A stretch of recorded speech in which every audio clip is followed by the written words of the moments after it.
One of my favorite things about doing this podcast is looking at things in everyday life and wondering if they still have the same purpose they did when they were first invented. This week's subject is a bit ambiguous. It's most notably known for bringing a pop of color and whimsy to an otherwise drab suit.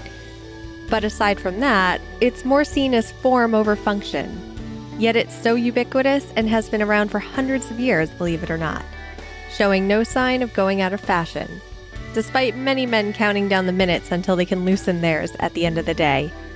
I'm your host, Emily Prokop, and this is the story behind the necktie. But first, a quick message. As you know, the story behind will be turned into a book, which will be available in the fall of 2018.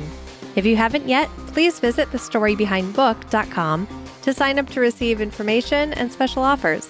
This book will feature chapters based on previous episodes, as well as new extraordinary history behind ordinary objects, and I can't wait to share it with you.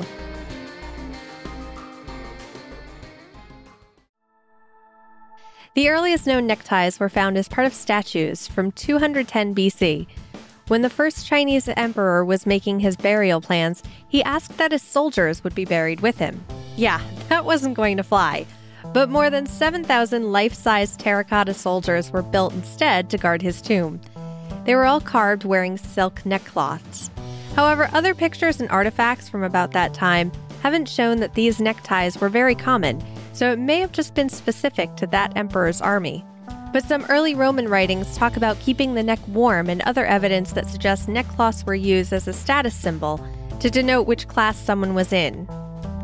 When Croatian mercenaries were brought before King Louis XIV of France to be thanked for their service during the 30 Years' War, the king saw their colorful neckwear, which was used as neck guards by the Croatians.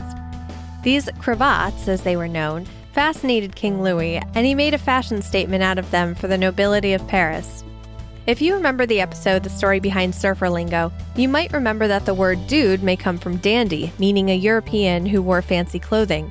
One of the most well-known dandies of the 18th century was Beau Brummell, a European aristocrat who claimed to have taken 5 hours a day to dress and was said to have popularized the starched cravat. The Duke of Wellington was also known for his white cravats, so much so that when Napoleon went to fight him in the Battle of Waterloo, he traded his usual color of black for white, presumably in a mocking way, though it didn't work for Napoleon. But if you need a history refresher, just think of ABBA. My mind at Waterloo, Napoleon did surrender.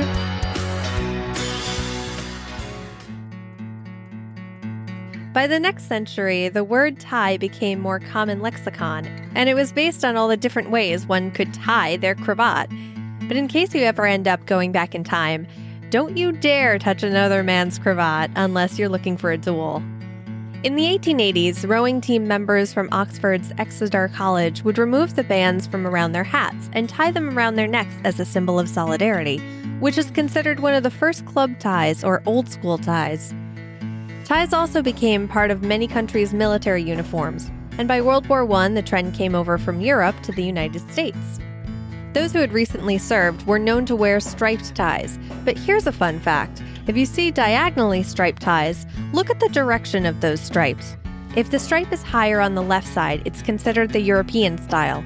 If the stripe is higher on the right side, it's American, which is indicative of the shoulder American soldiers would sling their rifles. But in the 1920s, New York tailor Jesse Lansdorf began cutting tie fabric at a different angle, making it easier to tie without the material getting twisted. Most ties today are designed in the same way. In the 1930s, the Duke of Windsor popularized the triangular knot, aptly known as the Windsor knot, which he used to cover the gap in his wide-collared shirts.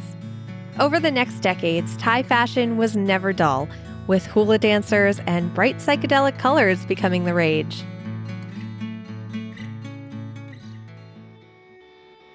Ties hit their peak in the mid-90s, but before office casual became more common then, the Wall Street culture of the 80s brought power ties to people's attention.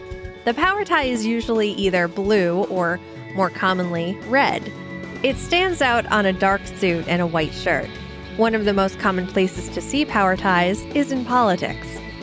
If you think politicians just grab whatever tie is hanging in their closet, You'd be wrong. There are people who coordinate between the different members seen together that day to make sure the outfits and especially ties don't clash.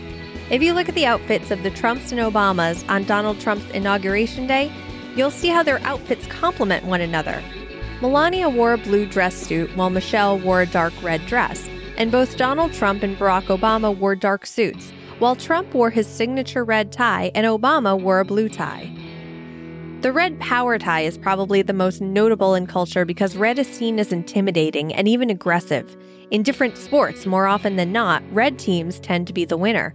But according to some studies, the tie color has no correlation to the wearer's leadership, dominance, or how believable they are. But of course, there are plenty of articles out there that will tell you what type of man you are based on your tie choice. And if you head into any Brooks Brothers or Joseph A. Banks, you can have your choice of nearly every color imaginable. But if you're going for a classic look or a blues brother, go with a black tie.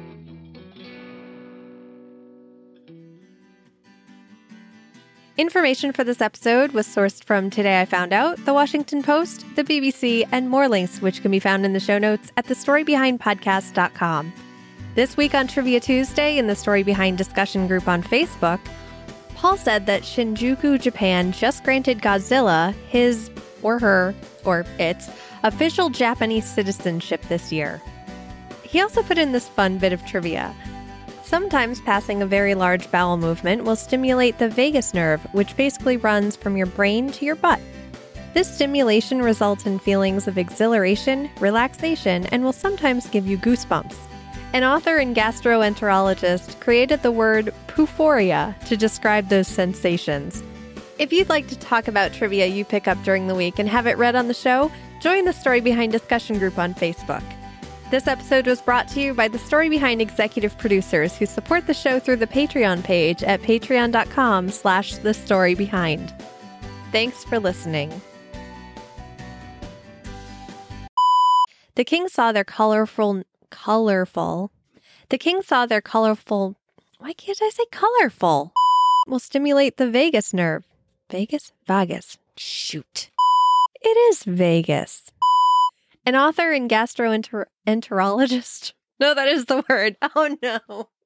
The bigger the poo, the greater the stimulation, the happier you are. Science.